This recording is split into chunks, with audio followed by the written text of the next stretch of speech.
కేంద్ర ప్రభుత్వం కొత్తగా తాకీదు. అది ఎవరు చెప్పినారో తెలియదు.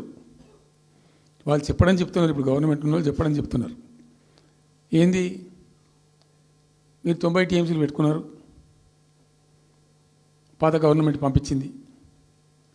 ఒకటి డిపిఆర్ తిప్పి పంపించిండ్రు, దాని మీద సడి లేదు, సప్పుడు లేదు, లుల్లి లేదు, లుకాండం లేదు. తల ఊగుతున్నారు. ఎందుకు తల ఊగుతున్నారు? రాష్ట్ర ప్రయోజనాలు కాపాడడానికి లేకపోతే, రాష్ట్రానికి వచ్చిన నీళ్ళని కూడా కాపాడే స్థితి లేకపోతే ఇదేం దద్దమ్మ ప్రభుత్వం? ఇంత చేత కానీ ప్రభుత్వం ఉంటే ఎట్లా? నోరు లేని ప్రభుత్వం ఉంటే ఎట్లా? పెద్ద నోరు పెట్టుకొని పెద్ద గడబడి చేయాలి కదా. ఒక 10 టీఎంసీలు పోతేనే ఒక్కొక్క రాష్ట్రం ఎక్కడ దగ్గర పోయి కొట్లాడతారు. ఇవాళ మొత్తం డిపిఆర్ఏ పంపించి ప్రాజెక్ట్ని ఆగం చేసే పరిస్థితి వస్తే సప్పుడు లేదు ఒకటి. రెండవది, ఇప్పుడేం చేసిండ్రు, ఇరిగేషన్ మంత్రికి లెటర్ రాసిండు. వాడు చెప్పిండు, అది చెప్పిండా చెప్పలేదు భగవంతుని గారికి, 45 టీఎంసీలు ఇవ్వండి మాకు అనుమతి అని చెప్పి. ఎట్లా రాస్తావు నాకు అర్థం కాదు. నువ్వు ఏ ముఖం పెట్టుకొని రాస్తావు? ఇదో ప్రభుత్వమా? ఇట్లా ఉన్నది. ఉన్న వస్త్రానికి పోతే అనవసరం పోయింది అన్నట్టు ఉన్నది కూడా కొట్టుకుంటారు ఎవడన్నా. ఎవరై నీళ్ళు అవి ఆల్రెడీ బచావ్ ట్రిబ్యునల్ తీర్మానంలో ఇచ్చింది. దాన్ని కర్ణాటక వాడుతుంది, అటు మహారాష్ట్ర వాడుతుంది. వాళ్ళ లెక్కల్లో చూపెడుతున్నారు వాళ్ళు. ఆల్మట్టి డ్యాంలో వినియోగంలో చూపెడుతున్నారు వాళ్ళు. మాకు వచ్చిన 21 టీఎంసీ మేము ఇక్కడ వాడుతున్నామని చెప్పి. ఆ 2 ఎగువ రాష్ట్రాలు వాడుతుంటే ఇక్కడ వచ్చి మనకు వచ్చినటువంటిది బాజాప్తా, అది కూడా ట్రిబ్యునలే కదా. బచావత్ కూడా ట్రిబ్యునలే కదా. ఆ ట్రిబ్యునల్ తీర్పు ద్వారా వచ్చిన 45 టీఎంసీ నువ్వు ఎందుకు ఆపుతున్నావు ఇప్పుడు? ఇదో రాష్ట్ర ప్రభుత్వమా? అసలు ప్రభుత్వం ఉందా? నిద్రపోతున్నారా?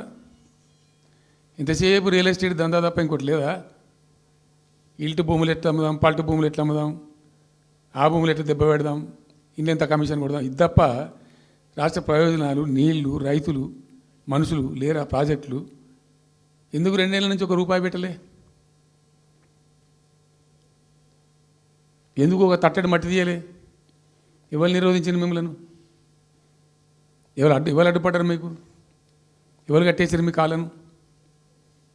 అటు పైసా పనిచేయరు, నిష్క్రియాపరత్వంగా ఉంటారు. డిపిఆర్ పంపిస్తే సపోర్ట్ చేయరు. ఇలా చివరికి 45 టీఎంసీ అని రాస్తారు. అంటే ఏం కాబోతుంది? ఎవరో ఒత్తిడి ఉంది దీని వెనుక? ఏం కుట్ర దాగి ఉంది ఇది? 2 ఏళ్ళ నుంచి నేను మౌనం పాటించి చూసుకుంటూ వస్తున్నాం. తప్పని పరిస్థితి నేను బయలుదేరినప్పుడు తప్పదు. అటు కేంద్రాన్ని ఎక్స్పోజ్ చేస్తాం, ఇటు రాష్ట్రాన్ని ఎండగడతాం ప్రజల మధ్యలో ఖచ్చితంగా. ఇలా మొత్తం విస్తారంగా మాట్లాడినాం, చర్చించినాం. చాలా పెద్ద ప్రజా ఉద్యమాన్ని శ్రీకారం చుడతాం. కంపల్సరీ పాలమూరు, రంగారెడ్డి, నల్లగొండ జిల్లాలలో గ్రామాన దానికి పోస్టర్ డిజైన్ అవుతుంది, కరపత్రం డిజైన్ అవుతుంది. ప్రజా ఉద్యమాలు చేస్తాం, పెద్ద బహిరంగ సభలు పెడతాం. నేను స్వయంగా అటెండ్ అవుతున్న బహిరంగ సభలకు. ప్రజాక్షేత్రంలో ఈ ప్రభుత్వం యొక్క నిష్క్రియాపరత్వాన్ని ఎండగడతాం. ఇప్పుడు వాయిస్ అయితే తెలంగాణకు, మరి తెలంగాణకు ఉన్న ప్రభుత్వం మాట్లాడకపోతే ఇంకెవరు మాట్లాడాలా? మాకు 2 బాధ్యతలని, ఒకటి తెలంగాణ తెచ్చిన పార్టీగా, రెండవది ప్రధాన ప్రతిపక్షంగా కూడా కంపల్సరీ మా డ్యూటీ మేము చేయాలి. అందుకోసం గాను వీళ్ళు ఏదో తమాషకు మేము అదోటి ఇదోటి అడ్డం పొడుగు మాట్లాడి, కిరికిరి మాటలు మాట్లాడి, ఈ కారు కూతలు కూసి ఏదో చేస్తామనుకుంటే నడవదిగా. ఈ ఏళ్ళ దాకా వేరే కథ, రేపటి నుంచి వేరే తోలు తీస్తాం ఎక్కడికక్కడ. ప్రజలు ఖచ్చితంగా ఎక్కడికక్కడ నిలబెట్టే ప్రయత్నం చేస్తాం. అడుగున చెక్ చేస్తాం, ప్రతి విషయంలో చెక్ చేస్తాం. Sufficient time we have given.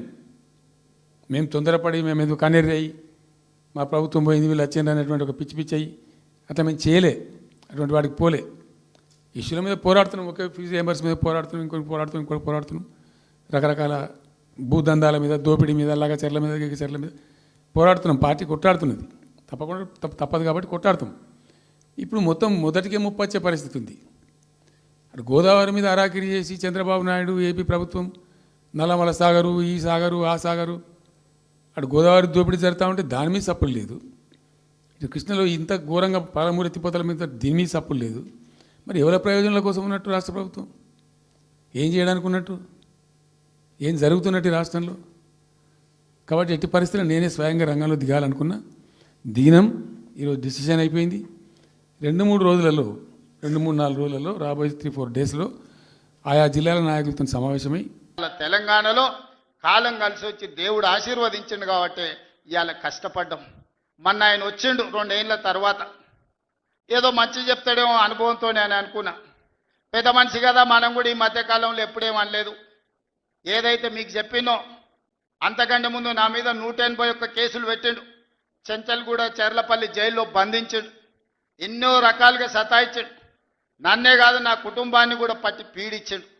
కానీ బాధ్యత వచ్చినాక ఆలోచన చేసిన, నా కోపాన్ని నా బాధను దృష్టిలో పెట్టుకొని ఇవాళ పగ సాధించే కార్యక్రమాలు మొదలు పెడితే ఆయన పై వలగొట్టే పని పెడితే రాష్ట్రానికి నష్టం జరుగుతుందని తూవాన్ పాపన వాడు పోతాడు, పోని మనం మంచి పని చేయాలి. దేవుడు శిక్ష ఇచ్చిండు. నేను ప్రమాణ స్వీకారం చేసినాడే కూలబడ్డాడు, నడువిరిగింది. ఇంతకంటే పెద్ద శిక్ష నేను జైలు వేసినా అయ్యేదేం లేదు. ఆయననే ఫామ్ హౌస్ను ఒక బందీఖానగా మార్చుకొని చుట్టూతో నా పోలీసులే ఉన్నారు, లోపల ఆయన ఉన్నాడు. చెర్లపల్లికి పంపించినా చెంచల్గూడకు పంపించినా గదే అవుతుంది కదా. ఇక తిండి బరువు నాకు ఎక్కువ అవుతుంది. అదొకటి. లోపల చెర్లపల్లి చెంచల్గూడ పెడితే ఆయన తిండే తినికి మళ్ళీ ఆయన ఏదైనా కావాలంటే అదిగితే సర్కార్కి ఎక్కువ ఖర్చు అవుతుంది. తిండి ఆయన సంపాదించేది ఇన్నా ఫామ్ హౌస్లే ఒక బందీఖానగా పెట్టుకొని చుట్టూతో మన పోలీసులే పహారా కాస్తున్నారు.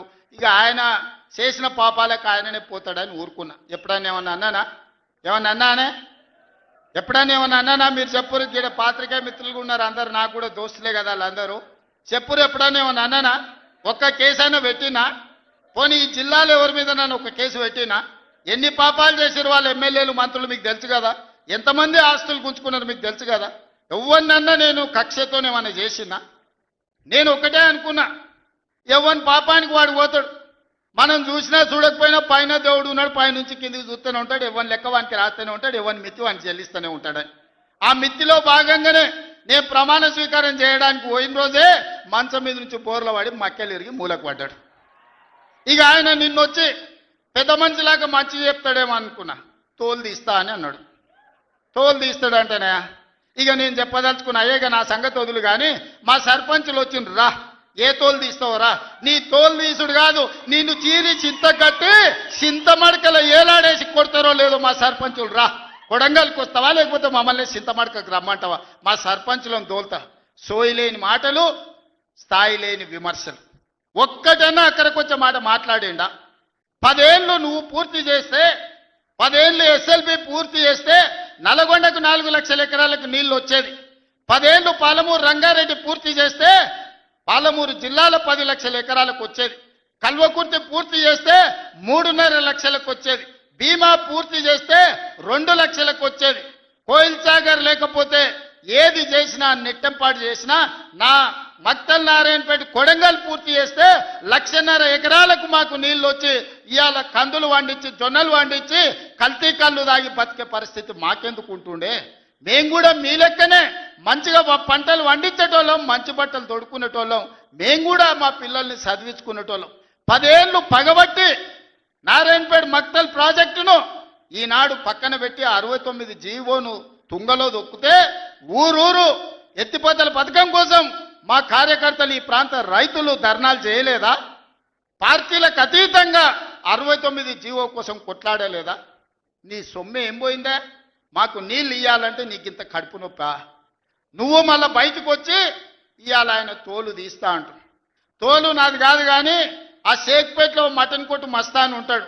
ఆయన రోజు మేకలను కోసి మండి నడుపుతుంటాడు. ఆయన చెప్పిన కేసీఆర్ ఖాళీగా ఉన్నాడంటనే తోలు తీస్తాడంట.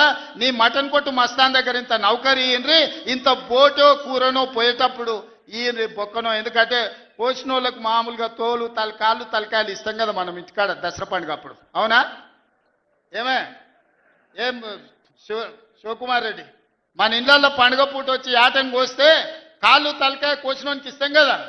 ఇక మటన్ కొట్టు మస్తాన్ కూడా చెప్పిన, ఆ కేసీఆర్ ఖాళీగా ఉన్నాడంటేనే 2 ఏళ్ళు ఫామ్ హౌస్లో ఏం చేస్తుండంటే తోలు తీసేది ప్రాక్టీస్ చేసిండంట. తోలు బాగా తీస్తాడంట.